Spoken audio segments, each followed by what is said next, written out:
तो इस लेक्चर में हम देखते हैं कि इलेक्ट्रोनेगेटिविटी को थोड़ा पढ़ते हैं, ठीक है। अब देखो मैं जब मॉड्यूल 3 पढ़ाया था तब भी मैंने इलेक्ट्रोनेगेटिविटी के बारे में कहा था।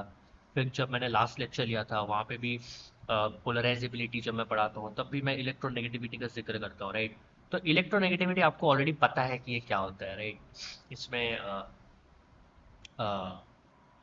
कोई प्रॉब्लम नहीं है, सबको पता है इलेक्ट्रोनेगेटिविटी का मतलब क्या है। यहाँ पे जैसे कि लिखा भी हुआ है कि ability of an atom to attract electrons in a chemical bond. तो एक केमिकल बॉन्ड में जो इलेक्ट्रॉन्स होते हैं उनको अगर आप अट्रैक्ट कर पाते हो, ability of an atom to attract मतलब मान के चलो कि ये मेरे पास एक एटम है और ये एक दूसरा एटम है। तो ये जो एटम है, ये इसके जो इलेक्ट्रॉन्स है, इसके इलेक्ट्रॉन्स को कितना ज़्यादा अट्रैक्ट कर पाएगा ये डिपेंड कर इसी को कहा जाता है electronegativity. Ability of an atom to attract electrons in a chemical bond. तो इलेक्ट्रोनेगेटिविटी नाम सुन के आपके मन में फ्लोरीन आता है, right. F minus, C L minus, ये सारे इलेक्ट्रोनेगेटिव एटम्स होते हैं, काफ़ी ज़्यादा इलेक्ट्रोनेगेटिविटी होती है इनमें, ठीक है। तो इसका जो जनरल ट्रेंड है, जनरल ट्रेंड आप सबको पता चल ही गया होगा। जनरल ट्रेंड ये है कि अगर आप लेफ्ट से राइट जाते हो और अगर आप ऊपर से नीचे आते हो, टॉप से बॉटम, तो लेफ्ट से राइट अगर आप जाते हो तो इलेक्ट्रोनेगेटिविटी इंक्रीज होती है, और अगर आप लेफ्ट से बॉटम आते हो तो इलेक्ट्रोनेगेटिविटी डिक्रीज होती है, ठीक है। ये जनरल ट्रेंड है, ये जनरल ट्रेंड है, और इसमें ज़्यादा एक्सेप्शंस नहीं है, इसमें ज़्यादा एक्सेप्शंस नहीं है। एक दो एक्सेप्शन है, जो पहला जो मैं बताने वाला हूँ, एक्सेप्शंस, ठीक है। एक्सेप्शंस इलेक्ट्रोनेगेटिविटी में। तो पहला एक्सेप्शन ये है कि आपके पास जो रहता है ना, बोरॉन, एल्यूमिनियम, गैलियम, इंडियम, थीलियम, जितने एक्सेप्शन है इसी ग्रुप में आता है, पता नहीं क्यों। आयनाइजेशन एनर्जी में भी इसी ग्रुप में आया था, एटॉमिक साइज में भी इसी ग्रुप में आया था, एल्यूमिनियम और गैलियम के बीच में फाइट हुई थी, आपको याद आ रहा होगा। तो यहाँ पे भी एक्सेप्शन ये है कि सबसे ज्यादा इलेक्ट्रोनेगेटिव, अब मुझे पता है कि नीचे जाने से इलेक्ट्रोनेगेटिविटी घटती है, बट यहाँ पे सबसे ज्यादा इलेक्ट्रोनेगेटिव होता है बोरॉन, उसके बाद होता है थीलियम, उसके बाद होता है इंडियम, उसके बाद होता है गैलियम, उसके बाद होता है एल्यूमिनियम। मतलब पहले बोरॉन, फिर होता है थीलियम, फिर होता है इंडियम, ठीक है। तो थीलियम का सबसे मतलब घट रहा है ना नीचे, तो बट यहाँ पे थीलियम का ज्यादा, फिर इंडियम का, फिर गैलियम का, फिर एल्यूमिनियम का, समझे आप। तो यहाँ पे थोड़ा सा उल्टा ऑर्डर आता है, ठीक है। आई होप आपको समझ में आ रहा हो। तो ये हमारे पास हो गया,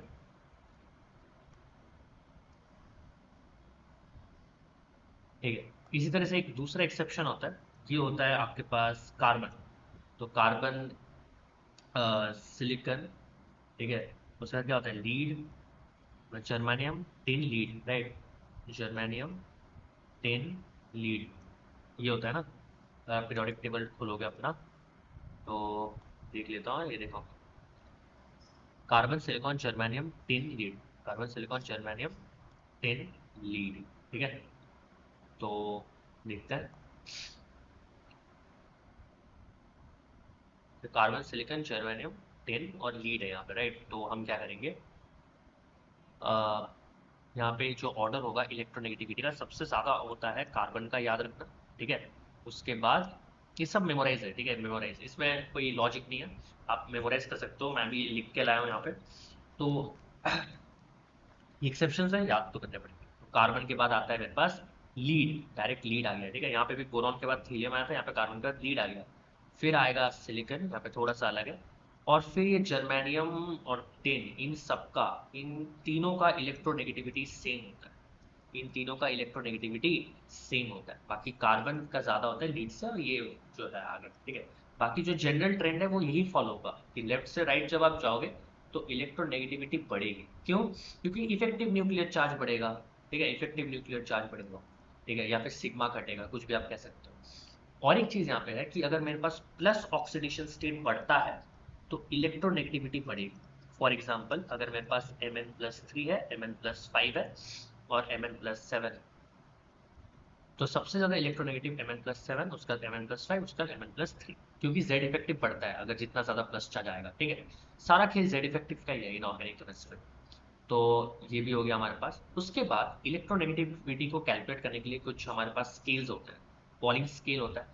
तो ये फॉर्मूला आपको याद रखना पड़ेगा, ठीक है, ये फॉर्मूला आपको याद रखना पड़ेगा कि बेसिकली यहाँ पे क्या है, ये लिखा भी हुआ है X A and X B are electronegativity of elements A and B. E A B जो है ये bond energy of A B bond है, और ई ए और ई ए बी क्या है, बॉन्ड एनर्जी ए ए और बी बी बॉन्ड का है। मतलब बेसिकली ए बी, अगर मुझे यहाँ पे इलेक्ट्रोनेगेटिविटी डिफरेंस निकालना है तो ये सारे वैल्यूज मुझे पता होने चाहिए, तब जाके मैं पॉलिंग स्केल का यूज करके इलेक्ट्रोनेगेटिविटी डिफरेंस निकाल सकता हूँ। ठीक है, इसके बाद आते हैं यहाँ पे। तो ये देखो एक क्वेश्चन भी आ चुका है, ये PYQ है। ठीक है, क्वेश्चन भी आ चुका है। यहाँ पे देखो, ये मेरे पास मलिकन स्केल हो गया, ये ऑर्डर्ड रॉस्चाउस इलेक्ट्रोनेगेटिविटी आ गई। ठीक है, ओके। तो यहाँ पे अगर आप देखोगे तो ये मलिकन स्केल का हो गया। ठीक है, ये वाला ये मलिकन स्केल का है, ionization energy plus electron affinity by 2। ठीक है, ये बहुत इजी है, अगर इलेक्ट्रॉन वोल्ट पर एटम में अगर हुआ तो ये चीज़ आ जाती है। और पॉलिंग स्केल और मलिकन स्केल का रिलेशन है, ये आपको याद रखना है, पॉलिंग स्केल और मलिकन स्केल का रिलेशन। उसी तरह से ऑर्डर्ड रॉस्चाउस इलेक्ट्रोनेगेटिविटी का स्केल ये होता है 0.359 into Z effective by R square, और ये होता है मेरे पास रिलेशन पॉलिंग स्केल और ऑल्फ्रेड रॉस्चाउस स्केल का। तो इसको सिर्फ आपको पढ़ना है, इसमें कुछ लॉजिक वॉजिक कुछ नहीं है, फॉर्मूला है, याद करो, पढ़ लो। ठीक है, बाकी इसमें से क्वेश्चन आने के चांसेस कम है। अगर आपको पढ़ना है तो पॉलिंग स्केल को अच्छे से पढ़ लो यार। ठीक है, आगे बढ़ते हैं। देखो आगे बढ़ते हैं, तो यहाँ पे आता है इलेक्ट्रॉन एफिनिटी। ठीक है, हाय गाइस, तो यहाँ पे इलेक्ट्रॉन एफिनिटी को समझते हैं। ठीक है, इलेक्ट्रोनेगेटिविटी इतना ही था, उतना ज़्यादा इंपॉर्टेंट भी नहीं है। इलेक्ट्रॉन एफिनिटी क्या है, आयनाइजेशन एनर्जी का उल्टा है। यहाँ पे होता क्या है कि मान लो मेरे पास एक न्यूक्लियस है। ठीक है, तो इलेक्ट्रॉन एफिनिटी का मतलब होता है अमाउंट ऑफ एनर्जी, ध्यान से देखना, amount of energy released when a neutral atom in the gas phase, again ground state की बात चल रही है। आयनाइजेशन एनर्जी के डेफिनेशन में भी यही था। तो आप डेफिनेशन लिखते समय ना ये इंपॉर्टेंट टर्म्स को इग्नोर मत करना। तो when a neutral atom in the gas phase gains an electron to form a negative ion. ठीक है, तो जब नेगेटिव आयन बनता है, जैसे कि अगर M ने एक इलेक्ट्रॉन गेन कर लिया तो ये बन जाता है M माइनस। ठीक है, वहाँ पे आयनेशन एनर्जी में याद आ रहा होगा आपको कि वहाँ पे इलेक्ट्रॉन को निकाला जाता था, उल्टा रिएक्शन होता था, राइट। तो यहाँ पे रिएक्शन को इस तरह से दिया जाता है कि इलेक्ट्रॉन इसने गेन किया, इसने क्या किया, इलेक्ट्रॉन गेन किया। इसलिए इलेक्ट्रॉन एफिनिटी को इलेक्ट्रॉन गेन एंथैल्पी भी कहा जाता है, इलेक्ट्रॉन गेन एंथैल्पी भी कहा जाता है। लेकिन थोड़ा सा डिफरेंस है, साइन का यहाँ पे डिफरेंस आता है, वो हम बाद में देखते हैं। इलेक्ट्रॉन एफिनिटी में क्या होता है, बेसिकली मान लो ये मेरे पास एटम है। अब मैंने क्या किया, मैंने एक इलेक्ट्रॉन को यहाँ पे ऐड करना चाहा, तो जब मैं इसको ऐड करने आऊंगा तो मैं रिपल्शन फेस करूंगा, राइट। मैं रिपल्शन फेस करूंगा, क्यों, क्योंकि यहाँ पे भी तो बाकी सारे इलेक्ट्रॉन है, ये सारे रिपेल करेंगे ना मुझे, और ये अट्रैक्ट करेगा, ये पॉजिटिव चार्ज अट्रैक्ट करेगा। तो यहाँ पे क्या होता है, जो पहला इलेक्ट्रॉन एफिनिटी होता है, फर्स्ट इलेक्ट्रॉन एफिनिटी, ये बेसिकली होता है एक्सोथर्मिक, मतलब एनर्जी रिलीज होती है। ठीक है, मतलब इलेक्ट्रॉन आया और एनर्जी रिलीज हो गई। बट इसके बाद, मतलब ये पहला हो गया, राइट। सेकेंड, जब M माइनस में आप इलेक्ट्रॉन देने जाओगे तो रिपल्शन और ज़्यादा बढ़ता है, और फिर आपको एनर्जी एक्स्ट्रा से देनी पड़ती है।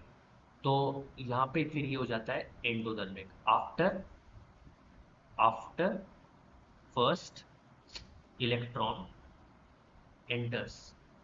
पहला इलेक्ट्रॉन एंटर होने के बाद क्या होता है, after first electron enters reaction बनता है एंडोथर्मिक, मतलब अब आपको एनर्जी देनी पड़ेगी। ठीक है, तो यहाँ पे अगर मैं बोलूँ तो जो इलेक्ट्रॉन गेन एंथैल्पी था, जो इलेक्ट्रॉन गेन एंथैल्पी था वो यहाँ पे नेगेटिव था, क्योंकि एनर्जी रिलीज हो रहा है। और यहाँ पे पॉजिटिव इलेक्ट्रॉन गेन एंथैल्पी हो जाएगा, क्योंकि यहाँ पे मुझे एनर्जी देना पड़ेगा। इसके बाद मतलब बेसिकली हो जाएगा 2 माइनस, राइट। तो इसके बाद अगर इसने फिर से एक इलेक्ट्रॉन को गेन किया तो इस बार हमें क्या करना पड़ेगा, पॉजिटिव, मतलब जो है एनर्जी देनी ही पड़ेगी, एनर्जी देनी ही पड़ेगी। पहले केस में क्या होता है, एनर्जी रिलीज होता है, स्टेबल बनता है, कंपाउंड अच्छा बनता है। जैसे फ्लोरीन का अगर मैं एग्जांपल लूँ, तो फ्लोरीन जब एक इलेक्ट्रॉन को गेन करता है तो वो बनता है F माइनस। यहाँ पे जो इलेक्ट्रॉन गेन एंथैल्पी है वो नेगेटिव है, क्योंकि F माइनस स्टेबल बन गया एक इलेक्ट्रॉन गेन करने के बाद। इलेक्ट्रॉन ये बन गया inert gas inert gas configuration इसने हासिल कर लिया।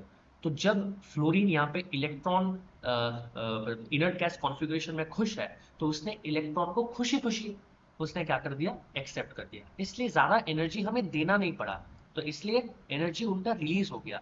बट अब तो ये इनर्ट गैस कॉन्फ़िगरेशन में है, राइट? फ्लोरीन अब क्या है, इनर्ट गैस कॉन्फ़िगरेशन में। अब F माइनस, अच्छा इनर्ट गैस में क्यों है, फ्लोरीन के बाद नियॉन आता है।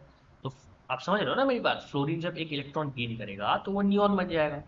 तो नियॉन यहाँ पे जो एनर्जी है वो रिलीज होती है, ठीक है। अब इनर्ट गैस कॉन्फ़िगरेशन में एक और इलेक्ट्रॉन आप डालने जा रहे हो, इनर्ट गैस कॉन्फ़िगरेशन यहाँ पे डिसरप्ट हो जाएगा। तो यहाँ पे F माइनस से F2 माइनस बनाना बहुत ज़्यादा हार्ड है।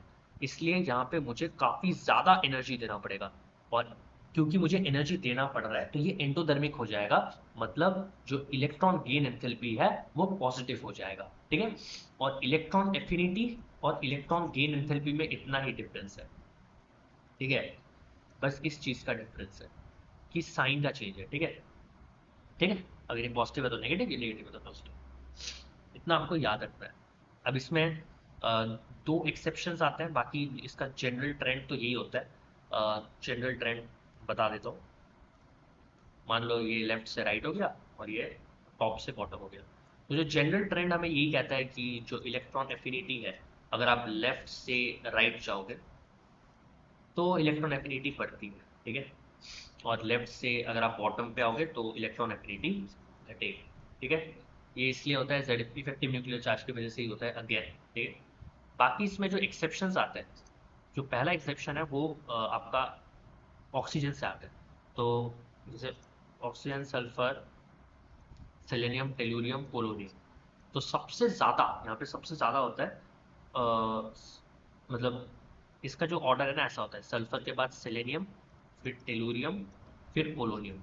और ये जो ऑक्सीजन पहले होना चाहिए था ये पहले नहीं होके लास्ट में हो जाएगा, ठीक है। तो ये आपको ध्यान रखना है। इलेक्ट्रॉन एफिनिटी घट तो रही है जैसे जैसे आप नीचे जा रहे हो, बट ऑक्सीजन का सबसे कम होता है, ठीक है। ऑक्सीजन का सबसे कम होता है। अच्छा ऑक्सीजन का सबसे कम क्यों होता है, ऑक्सीजन का सबसे कम क्यों होता है, यहाँ पे बताओ ऑक्सीजन का सबसे कम क्यों होता है। क्योंकि देखो ऑक्सीजन का अगर मैं इलेक्ट्रॉनिक कॉन्फ़िगरेशन लिखूं तो ये होता है 2s2, right? Hydrogen, helium, lithium, beryllium, bond, carbon, oxygen, 8। 8 मतलब 1s2, 2s2, 2p4, राइट? ये होता है, right? 5 6 7 hydrogen, helium, lithium, beryllium, bond, carbon, nitrogen. तो बेसिकली ये ये कम्प्लीटली इंफॉर्मेशन बेस्ड है। अच्छा अच्छा, ये कम्प्लीटली इंफॉर्मेशन, मुझे लगा कि अगर मैं इलेक्ट्रॉन, मुझे हाफ फील्ड दिख रहा था पता नहीं क्यों, बट अभी याद आया। अच्छा, ओके। तो ये फुल्ली इंफॉर्मेशन बेस्ड है, ठीक है। इसका कोई रीज़न नहीं है, कोई रीज़न पूछेगा भी नहीं, ठीक है। बाकी एक और जो एक्सेप्शन होता है वो भी मैं लिख देता हूँ, ठीक है। जो एक्सेप्शन है वो है क्लोरीन। तो क्लोरीन, फ्लोरीन, ब्रोमीन, आयोडीन, एस्टेटीन, ये सारे ठीक है। यहाँ पे इन्वर्ट हो गया, ठीक है। यहाँ पे क्लोरीन का इलेक्ट्रॉन एफिनिटी ज़्यादा है फ्लोरीन से, ठीक है। तो गाइस यहाँ पे ये डिफरेंस इसलिए आ रहा है, इसका रीज़न है सिंपली साइज। तो होता क्या है कि जो एफ है ना, मान लो ये एफ है, ये एफ बहुत ही स्मॉल साइज का होता है, ठीक है। तो स्मॉल साइज का मतलब क्या है, जो चार्ज डेंसिटी है वो ज़्यादा सरफेस एरिया में नहीं है, मतलब कम एरिया में ज़्यादा चार्ज आ गया, तो बहुत ज़्यादा चार्ज है यहाँ पे। तो जो इलेक्ट्रॉन है वो यहाँ पे जब गेन करेगा, मतलब ये एटम जब इस इलेक्ट्रॉन को गेन करना चाहता है तब ये रिपल्शन फेस करेगा, हाई रिपल्शन। तो थोड़ा सा यहाँ पे दिक्कत आता है, थोड़ा सा यहाँ पे क्या होता है, दिक्कत आता है, ठीक है, थोड़ा सा दिक्कत आता है। तो इसीलिए इसीलिए क्लोरीन जो है, जो क्लोरीन का साइज तो बहुत बड़ा है, इलेक्ट्रॉन तो खुशी खुशी आ जाएगा ना, तो इसलिए इसका इलेक्ट्रॉन एफिनिटी अच्छा होता है, अच्छा होता है, क्लोरीन का इलेक्ट्रॉन एफिनिटी अच्छा होता है एज कम्पेयर टू फ्लोरीन, ठीक है। सेम यहाँ पे भी आप कह सकते हो, ठीक है, यहाँ पे भी आप कह सकते हो कि जो ऑक्सीजन है as compare to these all element, sulphur, selenium, tellurium, polonium, बहुत ही छोटा है, वेरी स्मॉल। तो छोटा होने की वजह से इलेक्ट्रॉन्स जो है रिपल्शन फेस करते हैं, इसलिए यहाँ पे ये ऑर्डर आ जाता है। बट यहाँ पे थोड़ा सा डिफरेंस देखने को मिलता है, यहाँ पे तो ऑक्सीजन एकदम लास्ट में आ गया, इसलिए मैं कह रहा था कि थोड़ा इन्फॉर्मेशन बेस्ड है, बट इसका लॉजिक भी आपको यही देना है, ठीक है। इसका लॉजिक भी आपको यही देना है। लॉजिक क्या देना है बताओ? लॉजिक यही देना है कि स्मॉल साइज है, इलेक्ट्रॉन आएगा तो रिपल्शन फेस करेगा, इसलिए ज्यादा एनर्जी रिलीज नहीं होता है, ठीक है। डिफिकल्टी होती है ना इलेक्ट्रॉन को पहुंचने में, इसलिए इलेक्ट्रॉन एफिनिटी का ऑर्डर ये आ जाता है। और थोड़ा देखते हैं, जैसे मेरे पास जो हमेशा याद रखना, ऑक्सीजन से O माइनस अगर मैं बनाता हूँ तो ये तो एक्सोथर्मिक है, ठीक है, एनर्जी रिलीज होगी, खुशी खुशी O माइनस आ जाएगा। 2p4 से ये बन गया 2p5, ठीक है। अब अगर मैं लूँ नाइट्रोजन, तो नाइट्रोजन N से N माइनस आ गया। अब ये एक्सोथर्मिक होगा या एंडोथर्मिक बताओ? नाइट्रोजन होता है 2p3 और ये हो गया 2p4 इलेक्ट्रॉन गेन करने के बाद। इलेक्ट्रॉन गेन करने के बाद 2p4 हो गया, हाफ फील्ड था, अच्छा था। 2p4 अच्छा नहीं है, इलेक्ट्रॉन को इजीली गेन नहीं करने देगा। एक मिनट, एक मिनट, मेरा व्हाट्सएप ऑन है।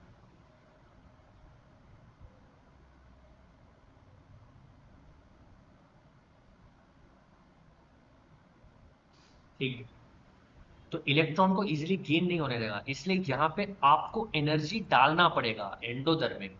इसलिए इसका पॉजिटिव इलेक्ट्रॉन गेन एंथैल्पी है और इसका नेगेटिव, ठीक है। समझ में आया? तो ये एक्सोथर्मिक हो गया, एंडोथर्मिक हो गया। और एक चीज याद रखना कि इसके बाद हमेशा एंडोथर्मिक ही होता है। मतलब जो M है ना, मान लो एक मेटल ने एक इलेक्ट्रॉन गेन किया, फिर ये बन गया M माइनस, फिर M माइनस ने एक इलेक्ट्रॉन गेन किया, फिर ये बन गया M2 माइनस, M2 माइनस ने एक इलेक्ट्रॉन गेन किया, फिर ये बन गया M3 माइनस। तो हो क्या रहा है कि अगर मेरे पास यहाँ पे, ठीक है, ये होता है एक्सोथर्मिक अगर है, तो इसके बाद सारे के सारे एंडोथर्मिक होंगे, सारे के सारे एंडोथर्मिक होंगे, क्योंकि इस बार इतना रिपल्शन फेस करेंगे ये लोग कि इलेक्ट्रॉन को घुसने ही नहीं देंगे। तो जितना नीचे जाओगे उतना एंडोथर्मिक होगा। तो जो पहला प्रोसेस है, पहला प्रोसेस ही एक्सोथर्मिक होता है, बाकी सारे एंडोथर्मिक होते हैं, ठीक है। इतना आपको याद रखना है। तो इसके बाद तो भाई सारे एंडोथर्मिक होंगे नाइट्रोजन के केस में। और ऑक्सीजन के केस में क्या होगा? मान लो O माइनस क्या हो गया, फिर से O2 माइनस, O2 माइनस क्या बन गया, O3 माइनस। तो ये सारे के सारे क्या हो जाएंगे, एंडोधर्मिक हो जाएंगे। समझ में आया? ये सारे के सारे क्या हो जाएंगे, एंडोधर्मिक हो जाएंगे, ठीक है। समझ में आया? और इसमें कुछ नहीं है, इलेक्ट्रॉन एफिनिटी में यही था। बाकी क्वेश्चंस आने से आपको उसी तरह से सॉल्व करना है, ठीक है। तो बेसिकली अगर मैं आपको टिप देना चाहूँ तो टिप यही रहेगा पीरियोडिक मतलब इनऑर्गेनिक केमिस्ट्री में, कि कोई भी अगर आपको एक्सप्लेनेशन मांग रहा है कि भाई इसको एक्सप्लेन करो कि ये क्यों हो रहा है, ये क्यों हो रहा है, ये क्यों हो रहा है, इसमें आयन एनर्जी क्यों ज़्यादा है, इसमें कम क्यों है, तो आप इलेक्ट्रॉनिक कॉन्फ़िगरेशन लिखो, फिर चेक करो हाफ फील्ड है कि फुल फील्ड है, वहीं से एक्सेप्शन आता है, ठीक है। ज्यादातर एक्सेप्शन हाफ फील्ड और फुल फील्ड को लेके ही होता है, या फिर अगर एक एटम इलेक्ट्रॉन लूज करके या फिर इलेक्ट्रॉन गेन करके इनर्ट गैस कॉन्फ़िगरेशन क्या अचीव कर रहा है, अगर अचीव कर रहा है तो वो स्टेबल हो रहा है, तो वहां पे एक्सेप्शन आ जाता है। तो ये सारी चीजें आपको ध्यान में रखनी पड़ेगी, ठीक है। नॉट एक्सेप्शन ऑलवेज, बट कुछ कुछ चीजें जो होती है उनका रीजन भी यही होता है कि Li प्लस जैसे हो गया, ठीक है, Na प्लस जैसे हो गया। एल्कली मेटल्स एक इलेक्ट्रॉन लूज करने के बाद इनर्ट गैस कॉन्फ़िगरेशन अचीव कर लेते हैं, तो उनका आयनाइजेशन एनर्जी कम होता है। ये सारी चीजें आपने पढ़ी है, राइट, आयनाइजेशन एनर्जी चैप्टर। तो यही चीजें जो आपको पता होनी चाहिए, ठीक है। बाकी अगर आप इस कोर्स को खरीदते हो तो मैंने ऑलरेडी कह दिया आपको कि क्या क्या बेनिफिट्स आपको पहुंच सकता है इस कोर्स को लेने से, ठीक है। उन बच्चों के लिए मैं बता देता हूँ जो SGPA इंक्रीज करना चाहते हैं, तो chemistry is a very good subject to increase SGPA, because ये बाकी सब्जेक्ट से थोड़ा इजी पड़ता है, ठीक है। तो बिना किसी देरी के, ठीक है, आप इस कोर्स में आ जाइए, एक साथ पढ़ेंगे। और ये तीन चीज़ करना है आपको, बस प्रॉपर नोट्स बनानी है, रिवीजन करना है, और PYQs सॉल्व करना है, ठीक है, मेरे साथ। तो गाइज यही था आज का जो है वीडियो। आई होप आपको पसंद आया होगा। मिलते हैं कोर्स में, टिल देन गुड बाय, अच्छे से रहना, बाय, टाटा।